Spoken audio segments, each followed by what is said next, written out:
Mindy, if you can go ahead and hit that record button, I see it lit up. My name is Brad Belote, Chairman of the PRSA Southeast District, welcoming you to our monthly best practice call. Got a lot to cover. Want to get straight to our conversation. Want to go over just a couple of things as we let folks file in here. Our nominating committee process for 2021 continues.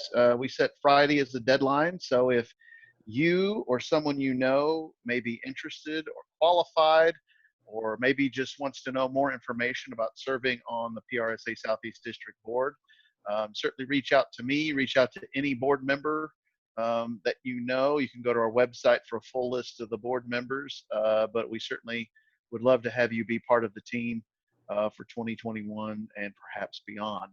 Again, looking to get those submissions, recommendations in by Friday so that we continue with our process of putting together, assembling an awesome board for 2021. I want to mention some of the upcoming chapter events that are out there.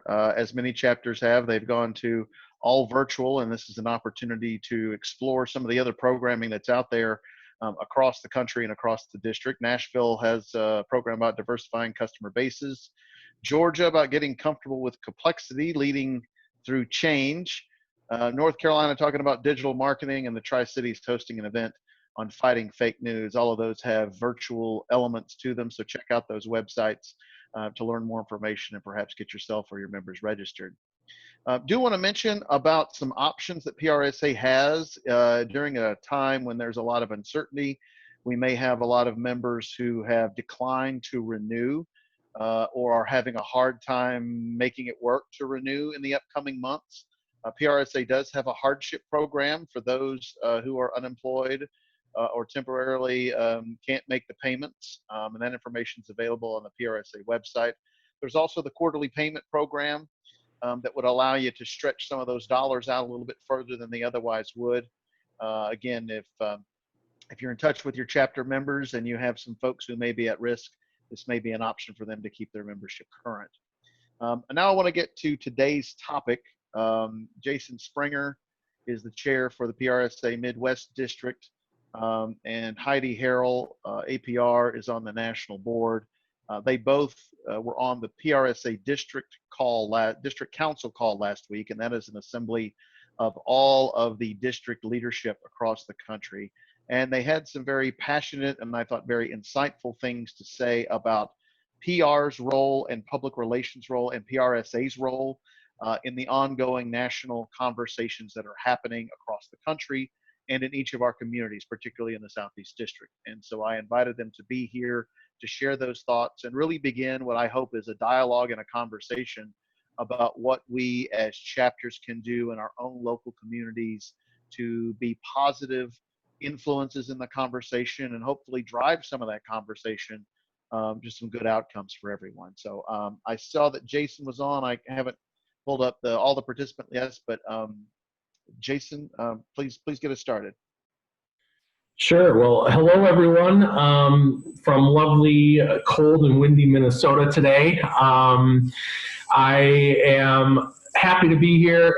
Thanks, Brad, for the invitation. I I guess, want to keep this fairly open. I mean, we have, I've seen, I guess, Brad, I was on our district council call talking about our experience here in the Twin Cities, most recently with regard to George Floyd, but also going back a little further to Philando Castile and other situations of police brutality and racism that we've faced here and we've seen here in the Twin Cities area, and trying obviously to figure out how we as PR people and strategic communicators and professionals, how do we lead a conversation about trying to improve not only our organizations and figuring out what the right thing is to say or how we say things, but also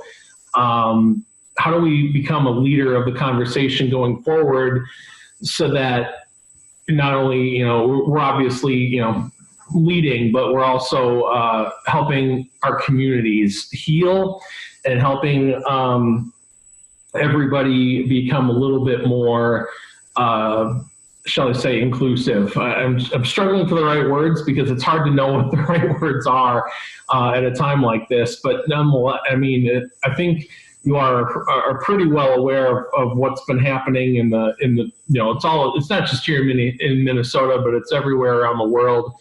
But especially here in Minneapolis, St. Paul, and even in the suburbs. Obviously, there's been a lot of protests, a lot of unrest, some violent protesting going on, even so close to me. I'm in the suburb of Minneapolis, and we even had a situation a couple blocks from my home at a government center. So this is absolutely then the epicenter of things, but I would say it's definitely something that we're all feeling, and I think that's a good thing, right? I think we all, and I know I personally have been doing a lot of listening and thinking over the last couple of weeks.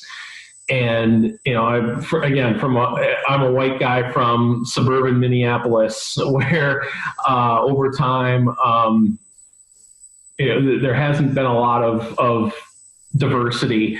And so I've definitely encountered that and been blessed to see more of that as I've gotten into my career and in my life. I went to, at the University of Minnesota, there was much more than I grew up with, but I would be what you would call white privileged. I've grown up in a place where, I have not had to deal with the problems that many people have, and that we've heard a lot of stories about in the last couple of weeks. And so I'm trying to, as we have this discussion like this, I'm definitely trying to come at it from I want to listen. I don't just want to be the person with all the answers, because I definitely don't think I have them. But I think part of us in our roles as leaders of PRSA, it's incumbent upon us as much as anything to listen, and then to pull together the right people from the right perspectives that may be able to help us have the right conversations. So I guess as much as anything, that is what I want to try to help all of you think through. One way in which we've done that, a little bit of experience that I've had around that, 4 years ago when Philando Castile was shot and killed in Minneapolis, I was president of the Minnesota chapter. And at that time, what we chose to do was to host an event within a month, within 4 to 6 weeks of that event. And because at that point too, our community was reeling, and we as a country were starting to talk about these sorts of things again. But our community in particular was really hurting. Obviously it's on another degree of magnitude now, but many of the same feelings were around then. And so what I wanted to do, what our team wanted to do, was pull together a group we ended up pulling together a group in connection with the Greater Twin Cities United Way. We hosted an event at their offices, and we had probably 40, 50 people in the room. Our panel was our diversity and inclusion officer, and some of you may have them, some of you may not. We also had a journalist from a newspaper in the Twin Cities that focuses specifically on the Black community and covering news of interest to that community, based out of Minneapolis. We had a couple other people who have other particular perspectives on diversity that we thought were key to have on that panel. And again, the whole purpose of that event was to create a conversation. Again, from a professional standpoint, it's, how do we bring more inclusivity into our organizations, and then how do we help lead our communities forward? What came from that, though, being at that event and then being part of the sharing that went on and the community building that went on, I thought was really fascinating, because it was fascinating in that There was obviously a lot of wonderful learning that went on and listening that could be done, but I was I didn't expect for there to be as much just commiseration and healing. I think as much as anything right now, and given that experience as a guide, I think people, what our members, what our community wants as much as anything is just to talk, to get together and listen to each other and hear perspectives and come together as a community. And then from that, a lot of other good things can happen. So when we had that event, we created situation. People showed up early and people stayed late, like I've not seen at any other PRSA event we've ever had. And it was just talking. A few days ago, last week, somebody I met at that event called me, and we talked about what was happening with George Floyd and how the Minnesota community was responding. And it was another a follow-up on that, on just the talking of that. So I'm not sure if I'm being very eloquent, but what I want to say is I think part of the role that we have, a really important part of the role that we have as leaders of PRSA is connecting people and allowing people the opportunity to get together and just talk about whatever's on their mind, and then listening and being as much of a connector and helping people activate whatever action comes from that, because that's definitely one of the big learnings I had from that event. It wasn't just that we put on an event that we all learned about some different perspectives. It was that we all bonded a little bit more. And that has led to some relationships that I've found very enlightening and helpful throughout the last 4 or 5 years. I will leave it there for now. I'm happy to answer any questions any of you might have. Again, I sure don't have the answers myself, all of them. So I'm curious to hear your thoughts, and Heidi, definitely from you as well. Yes. First of all, Brad, thank you for inviting Jason and I. And of course, I want to give a shout out to my fellow board member, Denise Hill. You could not ask for a better representative in your district to serve on the board. How this all started is we were on the district council call, and I brought up, if you all have not read our chair Garland Stansel's statement regarding sort of what is going on in our country, around the world right now, I certainly implore you to do so. But even more than that, and this is what Jason sort of challenged me as a national board member, and this is kind of where the rubber meets the road, is now it's time for action. But to get to that action is to have thoughtful, meaningful conversations. And one of the things I have suggested, because on the district call, there were several district chairs that their chapters were concerned on, should they have a chapter meeting? How do they go about discussing this? What's the right platform?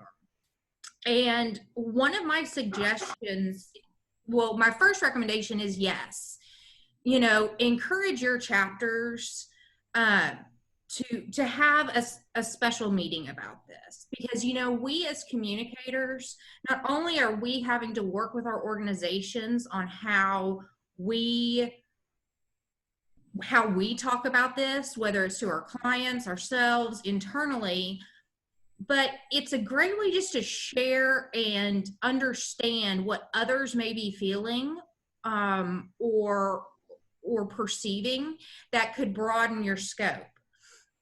With that, I highly recommend getting a diversity and inclusion moderator.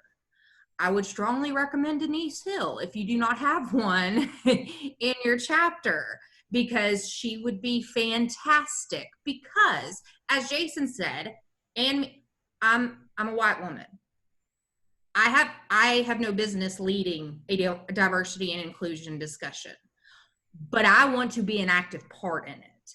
And I want to know what I can do to change the current dynamics that are happening in our country. And to me, that is so critical. If your chapter doesn't have a diversity and inclusion chair, this could be a great time to reach out and find someone, so that you have someone that is dedicated within your chapter to really focusing on how you all can become more diverse and inclusive within your chapter. You know, these conversations are not easy. Denise and I were on a national board call last week, and you know, the national board has rolled out a diversity and inclusion strategic plan, which is great, but you know, even conversations get tense around these topics, and when emotions are high, having someone to kind of mediate and make sure the conversation is going in a healthy and productive manner is critical. And you know, Denise, you know, if there's anything you'd like to add, I mean, with your expertise, we as communicators have such an important job, and part of that job is finding the right words. And I think there's a lot of us that are really struggling right now to know what are the right words. And it eventually should come to action. What can we do? I mean, there's only so many statements people can make. There's only so many. Changing your Instagram, you know, logo to black. I mean, that's all great. That's, you know, that is showing support. But what else? What's the next step? You know, Oprah is doing a fantastic where do we go from here conversation. It started last night on all the Discovery channels, and it continues again tonight. And it's a very candid conversation with experts from around the country on what do we do now? What is next? And so, Denise, is there anything you'd like to add to this? First of all, Heidi, thank you so much for your comments, and Jason, they were excellent. So thank you very, very much for that. I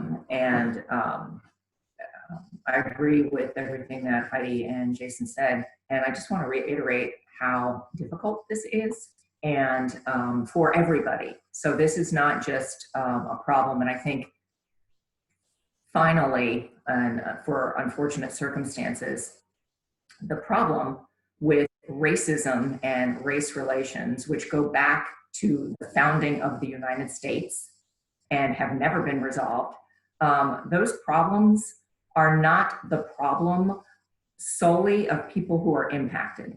So racism is not the problem of people who are Black or Hispanic, people of color, or the marginalized groups. The racism problem is a problem that we all have. It's a problem of human beings. It's a problem of humanity. And it won't be solved. It will not be solved by people of color. It needs to be something that all people, because it impacts all of us, and it has always impacted all of us, always. And circumstances have come together, and now a lot of people realize that, wow, I play a role in this as well. And Heidi brought up excellent, excellent points, because we have roles because we're human beings, so we're impacted as human beings, and then we have this powerful, powerful role as communicators. We have the ability and the skills to influence and persuade. Mm-hmm. Those are robust skills, and not everybody has those skills. So how are we going to use those skills? And then also, how are we going to figure out how to use those skills? Because as Heidi mentioned, it's really, really hard. So we may have the ability to influence and persuade, and we may be excellent writers, but because this issue is so intense and so dynamic and so sensitive at so many levels and so heartbreaking that it is difficult to find those words. It is difficult to tap into what we know how to do, which is develop strategies and tactics to influence and persuade. So we have this double challenge of being communicators and this double challenge of being human beings and figuring out how this is impacting us as human beings and what we can do. And thank you, Heidi, for that. Determining what actions we can take and specific actions that go beyond just educating ourselves. I've seen, there's a lot of reading of books now and watching of documentaries. That is important, and that is an important first step, and that didn't happen before, and that's why it's so important. So people are reading books that they would never have picked up before that other people have read a long time ago. So that part is important, but then beyond that, as Heidi said, what actions are we all going to take? And so I think one of the first things is to recognize the difficulty of where we are. And then we need to move past that recognition. And while we're educating ourselves, we should just not stop at the education or wait until we educate ourselves. I think we need to educate ourselves and take action at the same time. And then we also need to step back and pat ourselves on the back a little bit in terms of just so we're taking care of ourselves. Not pat ourselves on the back because we were unaware before or anything like that, but just make sure that we're taking care of ourselves as we're doing this and just acknowledging that it really, really is hard work. And then acknowledging that we may make mistakes with our thinking as we're going forward, but hopefully we are in a better place now to catch those mistakes of our thinking or to catch ourselves in saying, I didn't realize I thought that way. I didn't realize I acted that way, or I didn't realize I never even thought of this. So a lot of hard work ahead. If I can be a resource in any way, I am happy to do that. As a board member, I'm happy to be a resource. Heidi is happy to be a resource, and you heard how eloquent her comments are and how committed she is, not only as a human being, but also as a communications person and as a member of the PRSA board. So we are committed to doing this. This is not easy work. As Heidi mentioned, we had a board meeting we've had conversations around diversity and inclusion, and those conversations have been difficult. And so you do have resources here to assist you, and also assist you in terms of, we may not have all the answers, but we will stand by you and figure this out. And a lot of times that's what we need to do. We need to stand by each other and take somebody's hand. Well, not your hand, because you can't touch hands or anything like that anymore. And you can't even, virtually fist bump or whatever it is, or high five, just to say that, we are, yes. We just need to tap into our inner humanity and say, let's be here for each other and figure this out together and be gentle with each other and see if we can finally make some strides with this. And finally, I say, look at how old the United States is. This has never, ever, ever been resolved, ever. So I am hopeful that this might be a little baby step in the right direction, hopefully. Well, and Denise, you're fabulous as always. And I really want to encourage you. It all starts at the chapter. You all as chapter leaders are absolutely critical, not only to the success of PRSA, but also in helping to start this conversation and helping to turn this tide and helping to figure out what can we do as communicators to not only help our fellow colleagues, but how can we impact our city, our organization, our state, whatever it might be. And I want to say thank you because, first you've got Rona, and then, now you've got, the racism that has now bubbled up. I hate to say that the third R is probably going to be recession. Sorry to be Debbie Downer, but it's probably going to be the 3 R's, not the murder hornets. That was just a phase. but you know, I just, as leaders of our organization, it, you know, it really falls on you, because you're the ones who have the closest connection to your chapter members, and you're the ones that can really make a difference in helping to either start a conversation. And it may not just be you, it may be, you know, again, getting someone who is educated in kind of fostering and dialogue and understanding emotions, and making sure everything is healthy and productive. But, you know, we have an obligation, not only to ourselves, but to our members, to make sure we're okay. And make sure that if it's just listening, if it's just like Denise said, a virtual elbow bump, like, now's the time for us to rally together. We are, you know, I've always felt like PRSA as a society, and even with my own chapter and my own district, it's just this sense of camaraderie. Probably because no one really understands what we do. I mean, my parents don't even know what I do. So, yeah, I mean, I see a lot of heads nodding, so y'all get me.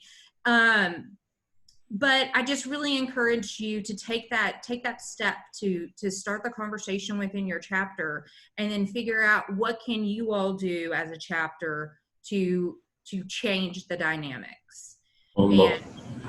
Yeah, no, I just thank you, Denise. Thank you. I mean, you've said things probably better than I did, but I agree with everything. I just want to make sure that it's clear, right, that taking action doesn't necessarily have to equate to having an event.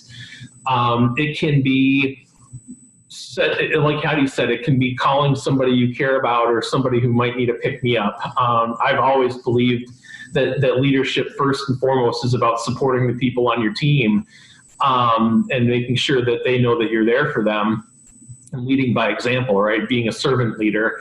That's how I approach it, and that's how, especially at a time like this, that's how I've approached the Midwest District that I am the chair of. You know, I've been providing our district's leaders with just any of the the websites. Here's what you can do to learn about this, and here's what you can do about that. And if you have any questions, call me, because I'm here to support you. And then some. I also think action can be, and this is from the professional side, right? We have seen a lot of, unfortunately, organizations communicating poorly in this. So we've seen people step in mud and plant right on their face. And we've seen organizations, even my own Minneapolis State or Minnesota State Patrol, Buffalo Police Department, you name it. We've seen lots of organizations being factually inaccurate about things and misrepresenting the truth. And that's exactly where we as leaders of PRSA have a really important role in advocating for truth, accuracy, fairness. These are central values to our society and our profession, and our community at that. But I think it's incumbent upon us to also be calling for that, and reiterating that this is what this is what values are important to us as communications professionals, and then trying to live that out in our own work, and sharing examples of that.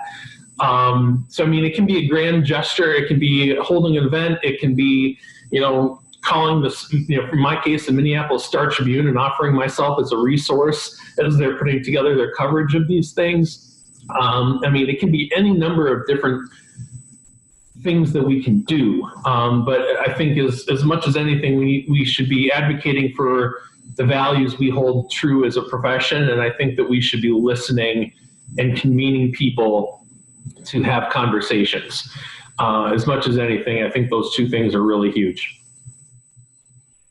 Thank you all. I would love to hear reaction, questions, comments from our chapter leaders, either what you've heard or what you maybe, or your chapter may be responding with as part of this discussion.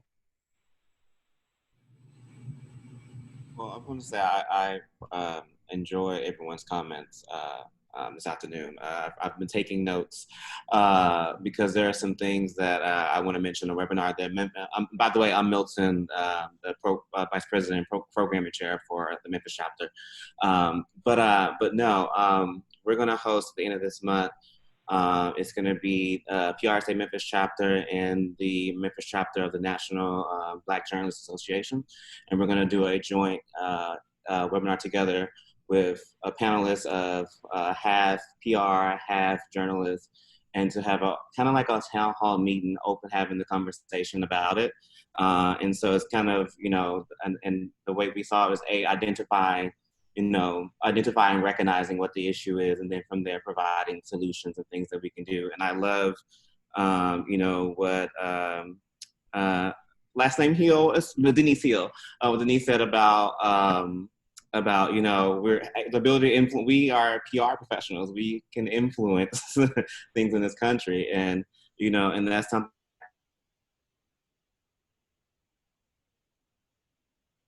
Change for the positive. So that's what we'll be doing in Memphis at the end of this month. Hey, Milton. So I'm based out of Little Rock. So I'm just right down the road from you. Just down the road. Just a little hour, 540. Yes.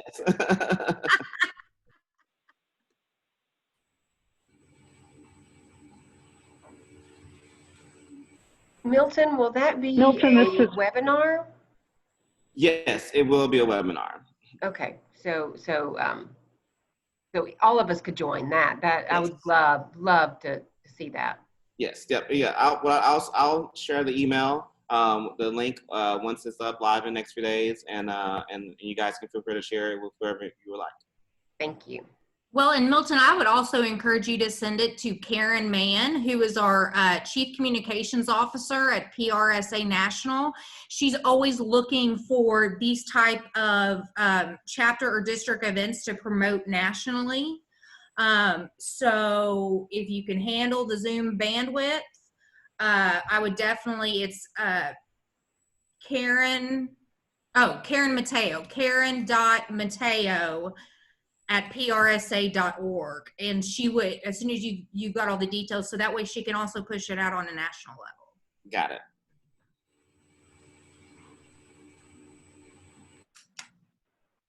Hi everyone, I'm Caroline Houston. I am the secretary of the Georgia chapter, and we've been having a lot of discussions as an executive committee about where we stand as a chapter and what we can do to both think about short-term and long-term, what are some actions that we can take. So there are a few things that we have committed to that I would just like to share with the group. Last year, the PRSA Foundation held a Diverse Voices event in Atlanta, and so last year, as part of that, we gave 2 scholarships to 2 students of color, and one was $1,000 and one was $500. And so we have committed to continuing that scholarship this year. We are going to be recruiting 2 interns to work with our chapter. We did some surveys specifically around COVID and how it was impacting our chapter. And one of the really heartening things that we saw from that survey was that the overwhelming majority of our members did not plan to continue their internship programs. And so that was really because we know that the foundation of the profession begins with internships. And so we are committed to having not 1, but 2 chapter interns that we'll work with. And we're committed to one of those being a person of color. We have a lot of really great diverse institutions here in Atlanta that we can, and around Atlanta, because we are the Georgia chapter that we can recruit from. We are also looking, going forward from more long-term, kind of looking at our own house. What does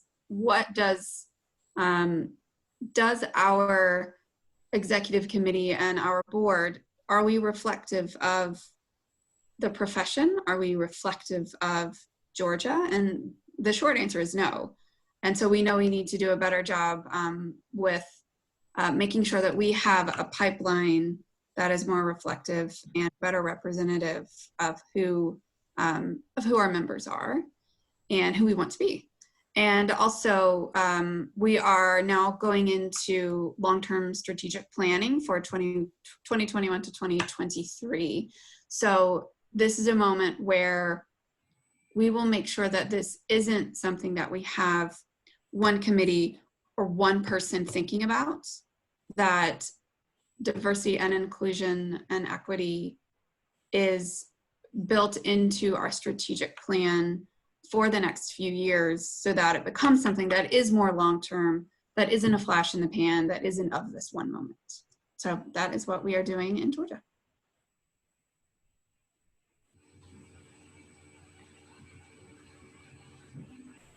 Does anyone have anything else? Brad had to jump off the call. All right, then I will turn you guys loose to your afternoons. I'll just remind you that we have a July 8th best practices call.